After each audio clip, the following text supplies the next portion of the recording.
Senate Armed Services Committee member Eric Schmitt joins us now. Democrats seem to be outraged over the military presence outside Venezuela. Do you have a red line when it comes to the administration using the military against cartels?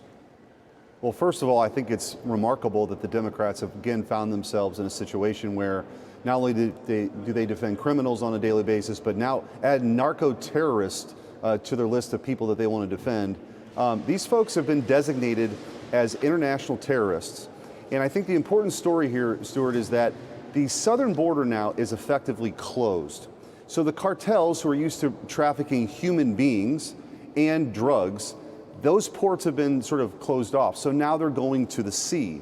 So it's very natural for this administration, who takes border security very seriously, to say, if you try to do it that way, we are going to blow your boats into Kingdom Come as well. And so that message has been made very clear. So the terrorists now have a decision on whether or not they're going to continue to do that or not. So I support the administration's effort here to stop the flow of illegal drugs from criminal organizations who are terrible human beings, who traffic human beings, they enslave people. So this is a very serious issue. I'm glad it's actually getting the attention it needs because I think the narco-terrorists need to take note.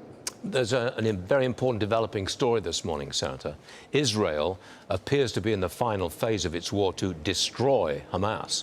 It has targeted Hamas leadership in Doha, Qatar, and we've not seen that before. Mr. Senator, is this to destroy Hamas before the second anniversary of October 7th? I don't know what their timing is. I'm not, privy to that, but I think that when they find senior leadership of Hamas, which is dedicated to killing Israeli citizens, they're going to take action. They've done that before. I would imagine they're going to continue to do that. I think President Trump's focus and what he said is he wants peace. He wants the hostages freed, and he wants peace. And I think that's sort of the North Star for this president.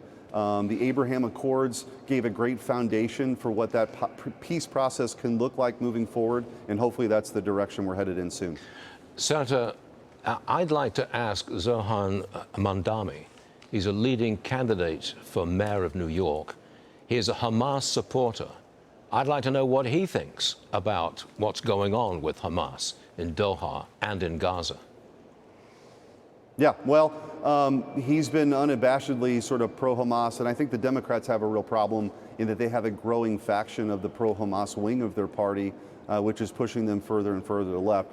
I support Israel's right to defend itself, just like, by the way, if something like October 7th happened here in the United States, we would do everything to take out these terrorist leaders if they were in foreign countries, and we'd have every right to do that.